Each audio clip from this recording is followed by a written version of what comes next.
colored-only restaurants, hotels, and water fountains, segregated schools, hospitals, and fraternal organizations.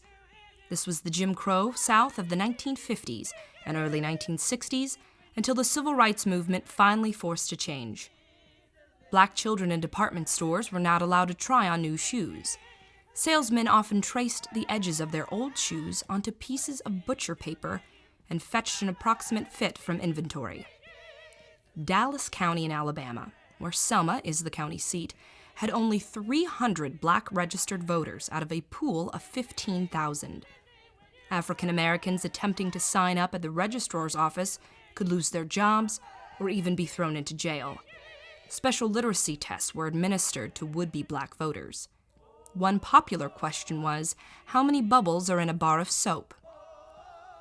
Greenwood, Mississippi, was a tinderbox during the civil rights movement in the early 1960s.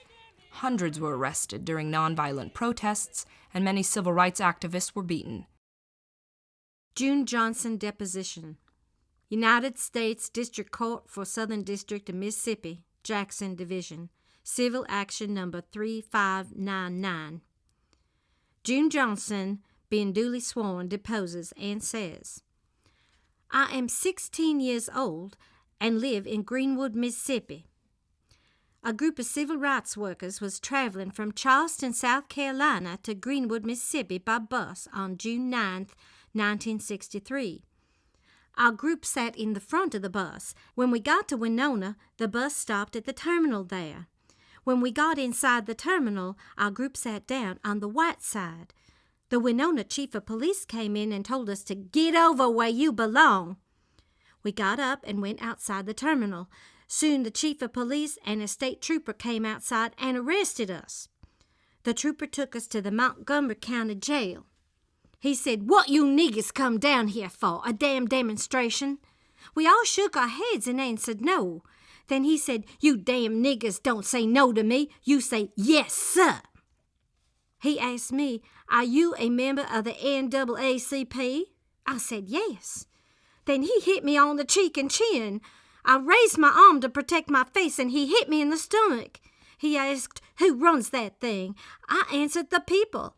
He asked, who pays you? I said, nobody. He said, nigger, you lying. You done enough already to get your neck broken. Then the four of them threw me on the floor and beat me.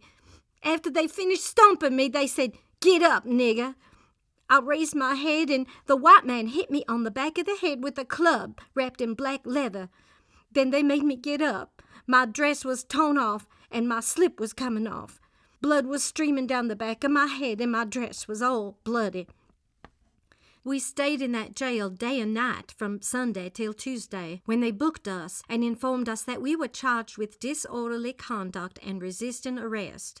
We then went back to jail until Wednesday afternoon, when a group of SNCC people came from Greenwood to get us out of jail. We got back to Greenwood about 7 p.m. on June 12, 1963, sworn to and signed this 28th day of July, 1964.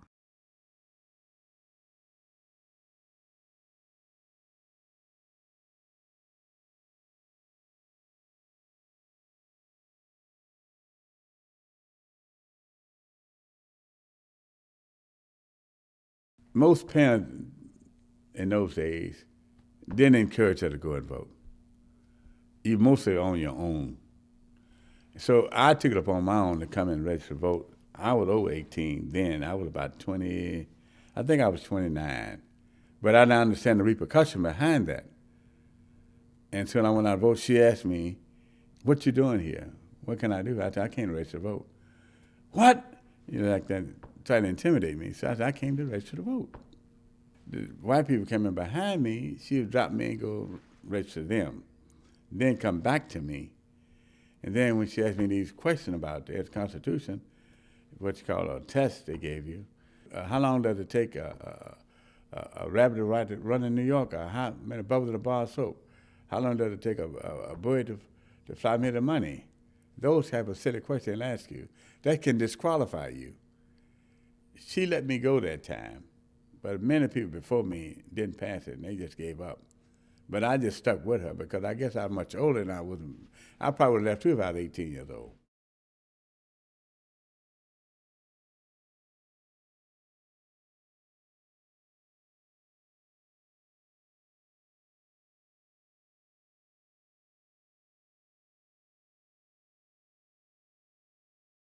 Well, in the 50s, I was, like when Emmett Till got killed, I was 10 years old. And so I was kind of sheltered by my parents. It was just my mama, boy, stay in his house, and boy, don't you do no whistling at all. So I wasn't allowed to do no whistling.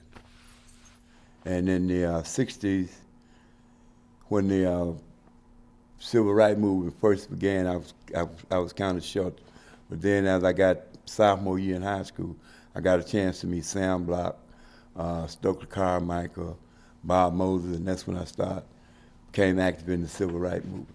Just knocked on doors to get people to register, older people to register, and just go to mass meetings and meet different people and just, you know, really just get a good concept of interacting with other people from other places, really.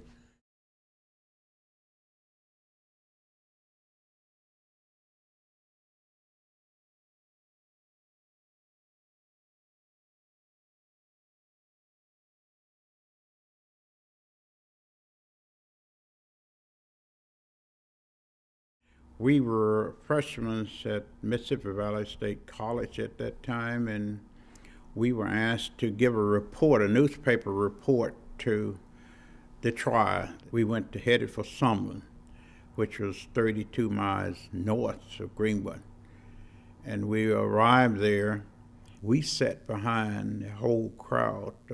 They had on the stand at that time the funeral home director of the Central Funeral Home here in Greenwood, who had picked up Emmett Till's body, and they were cross-examining Mr. Miller about his picking up the body and how did he know it was Emmett Till. Because what was being said in Mississippi that Emmett Till had been seen walking around in Chicago, and that this just was a plot for the NAACP to increase its membership. But there were a ring on Emmett Till's finger that the mortician observed, and they talked about that ring, and they looked at that ring, and it had a initial in there. That's what cleared up the identification of the body. But the cross-examiner, Mr. Miller, was a very dignified man. He was one of the leaders here in the city of Greenwood. And when you looked at how he was scared to death, because actually it was just like somebody would take a pail of water and pour it down on his head and it run all over his clothes. He was rain wet, and he was trying to say yes, sir, to this person. Cross-examining, he was saying yes, sir, here, yes, sir, there. From my point of view, I thought it was a mockery of justice. And the next day we gave our report to the class. Next day or so, the trial was over. These two were acquitted. And the sheriff, Strider, said to the nation, I guess the Chicago niggers and the NAACP is satisfied now. We never have any trouble with our niggers until they go to Chicago. Then they come back and we have trouble out of them.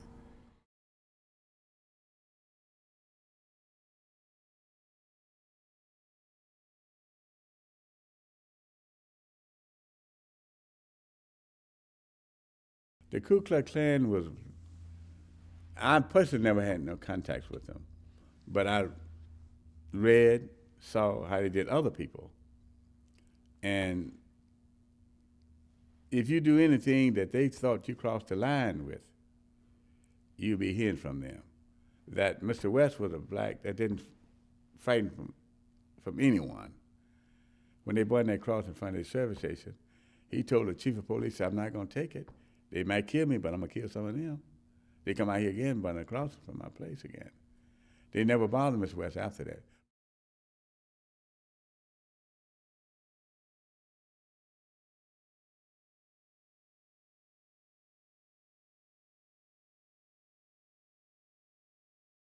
We was marching down McLaren street is a block away. And the lady had a store, which is a church parking lot now. She stepped out of her store and shot in the crowd with a sawed-off shotgun, had pinto beans and salt. And like it's rough, have some hot pinto beans and salt hit you and stick on. You know, we was picking the courthouse because that's where you went to register to vote. And you know, like we was marching that day, and like, you know, different folks had different, like, I want to vote, let my mother vote. So they just came out with the monkey and put the monkey on the line with a sign that said, I want to vote. It was the young people had to actually do the work and go home and let your mom and your father knew what was going on. Because if they got involved, they lost their job. So basically it was a young movement. I voted in 1964. Was still between two FBIs, right after Johnson had passed the Voter Right Act, 1964, that's when I registered.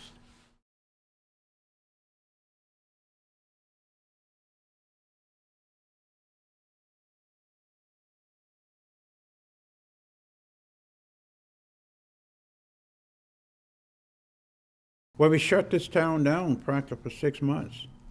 I was heading at that time. This was in '68. Had organized after Civil Rights bill passed. I organized what is called the Greenwood Voters League, which I still am the president for 47 years, and I was part of the group that sued. That they sued because we were leading boycotts downtown. After Dr. King assassination, there was a couple stores burned. The stores in our neighborhood was burned. One in Baptisttown, but blacks decided that we would not go downtown to buy anything. Remember, I was a young teacher at this time, and after school every evening, teacher would form a picket line downtown. And on Saturdays, we'd form picket lines all day. And that went on for 6 months. There was agreement made that the boycott was lifted if they hired an African-American policeman. And the city reluctantly, after we got rid of the mayor, Charles Sampson, a new mayor came in, he hired the first African-American black policeman. So that was a milestone in those days. We had a policeman, a black on the police force. You can imagine how important that were to us. So my organization following in with the Voters League with growing strength. I pushed through and we started getting a fireman. I got on the sheriff's department. They started hiring a black deputy, meter readers. So we were moving in that direction. So that boycott actually opened up in '68. However, there were other times I had to have boycott with my organization, the Voters League, on trying to get blacks working in stores as cashiers. We boycotted them for 6 months to get blacks as cashiers in there. And they finally, after 6 months, then 6 or 7 months, then they decided they would hire one black cashier. Before then, we had no blacks as cashiers.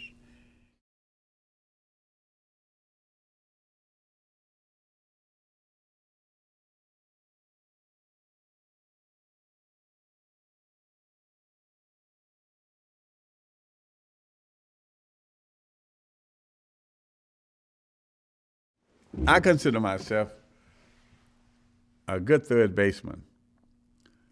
And when I read in the paper that Buddy Lewis for the St. Louis Cardinals was having a trial camp here in Greenwood at Legion Field on Carrollton Avenue, so Mr. Traeger heard about it too. And as a result of that, he said, I'm going to take you and 2 more boys out and let you all try out. So when we got out to the Legion Field, and we saw these white boys standing around and getting ready to be scouted, and Buddy Lewis asked Mr. Treadgill, he said, what do y'all want? She said, I brought these boys out to try out for baseball. He said, Fess, I'm going to tell you this here. They can't try out. He said, why? Because Mississippi has a law that states that no blacks, whites can participate on the playing field at the same time in this state. And we couldn't try out. He didn't let us try out. But we never got that chance again. And nowadays, you can try it anywhere you want to go. But you're talking about 54 years ago, and that's what happened to us.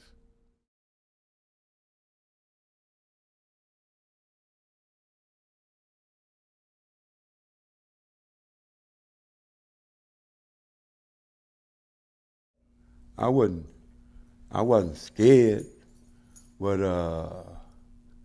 you stayed mad a long time though. Stayed mad a real long time. You know, matter of fact, maybe something like in my middle 30s is when I began. Once I had traveled, been other places, had gone to school, and like the guys in Berkeley, California, Bill Sketcher and them, like they gave me a scholarship to Tougaloo College. And that's when I began to, okay, I go to California. Then I come back, I meet some people from New York, Tony Ardell and them. And they gave me, money to get me through school. And that's, that's when my education opening up, that all white folks wasn't crazy and all white folks wasn't stupid. And there was some decent people in the world.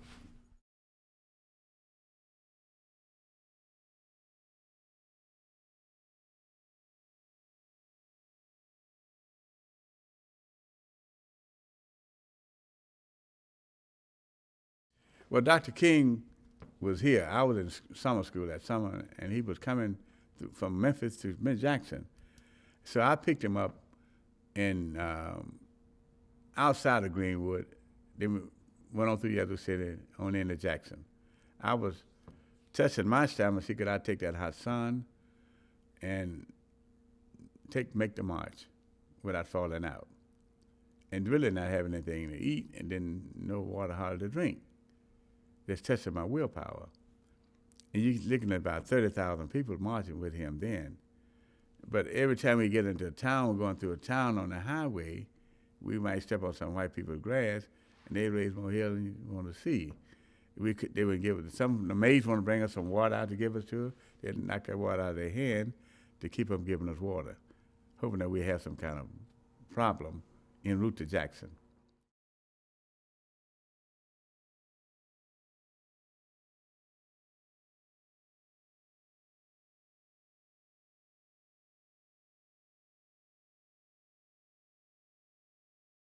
Greenwood is a peculiar city. It's a town that was the head of the Delta, one of the leading towns in the Delta. We're at the adjacent of the hills. And the civil rights movement was blacks wanted to register to vote because in 1962, blacks almost starved to death. And we made bumper crops. The blacks did not benefit any because automation had come. They had gotten cotton pickers. So as a result, the people on the plantation owners didn't have any need for the sharecroppers or the people who picked cotton on the plantation. So he asked them to move. They were asked to move in many instances, and they moved to Greenwood, and they demolished the homes a minute after they left. So it was a tough winter, and people almost starved to death. And then SNCC came in, Student Nonviolent Coordinating Committee, was trying to register people and told them the only way they're going to better their condition, they had to become registered to vote. So you had ordinary people begin to do extraordinary things, people who were scared to death, but they were willing to take a chance on walking downtown to try to get registered to vote. And they got downtown near the mayor's office and the police station, and they turned dogs to loose on them and started biting them for trying to register to vote. It was being led by a Methodist preacher named Reverend Tucker. And the dogs bit Reverend Tucker. He was this man short in stature and knocked him down and biting them two dogs. And then he hollered, "Oh, Jesus," he's calling on the Lord.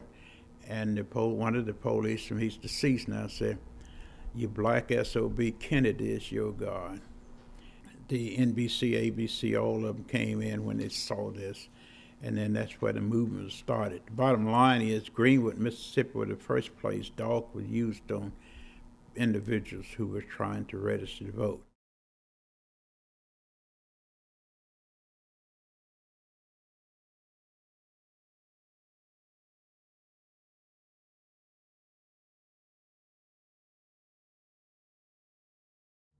The boycott was extremely effective.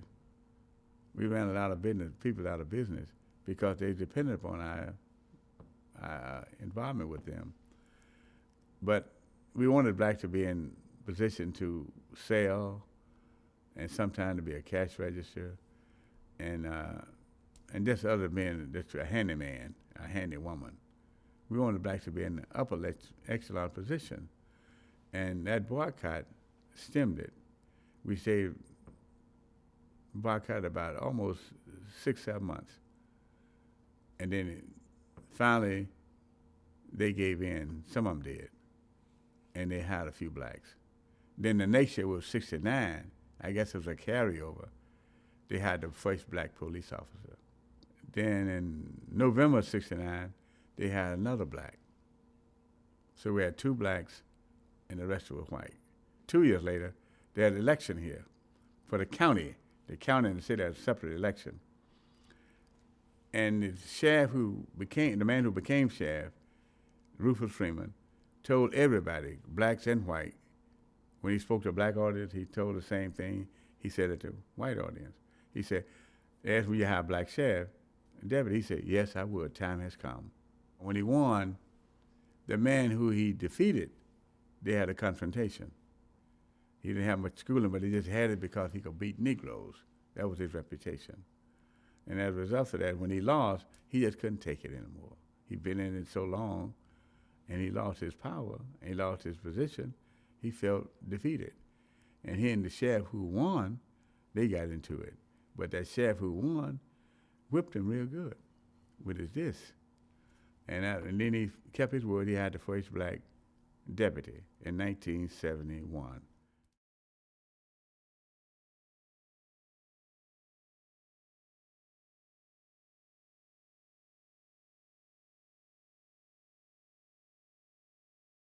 The police were the Klan. You know, so we had it every day. Police were police, and you respected the law, and you could bend the rules and try not to break them, you know. But other than that, that was the law, you know.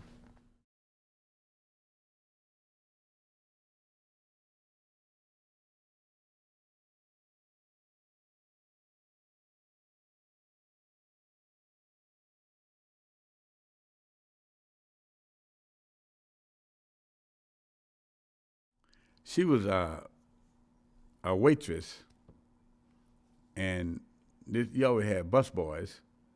You clean up, mop the floor, keep it clean.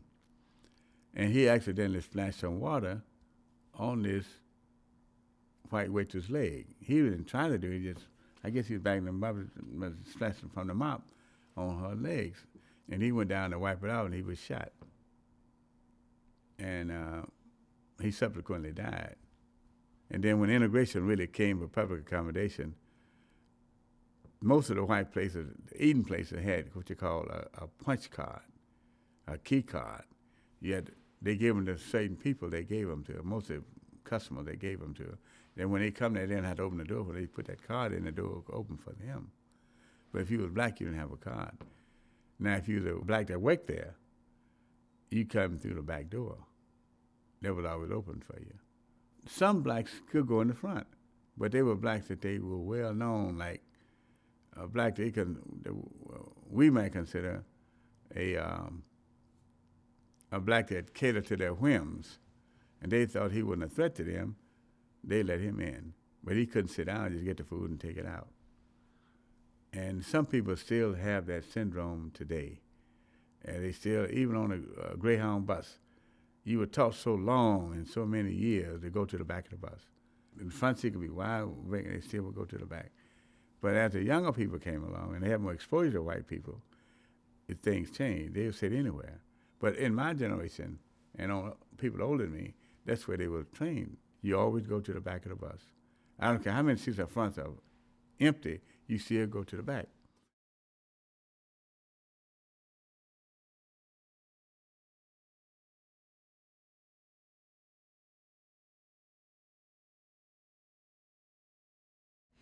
Growing up the son of a sharecropper, I've seen blacks kicked and beaten before their families. I've seen so much, and it was difficult. I was angry.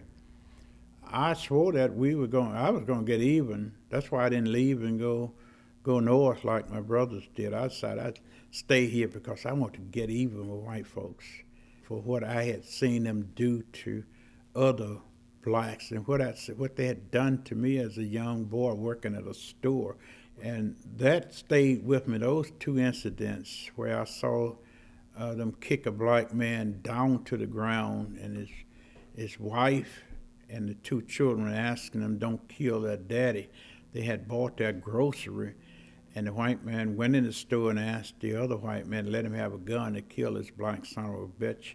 This black lady and the children was running with him, trying to get him out of harm's way, and they dropped their groceries all across the field running. They didn't run in the road. They ran across the field.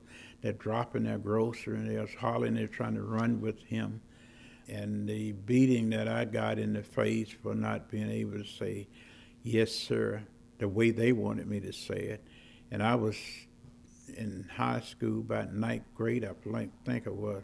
And they called me a smart end because I was working in a store in the country. And at that time, blacks didn't go to school beyond the 8th grade. But here I was, ninth, and I was in high school and was still learning. And whites resented that. As I became more educated and older with a family and a religious person, I changed. And instead of hating now, I feel sorry for those who still have that mindset. And I learned to forgive and forget.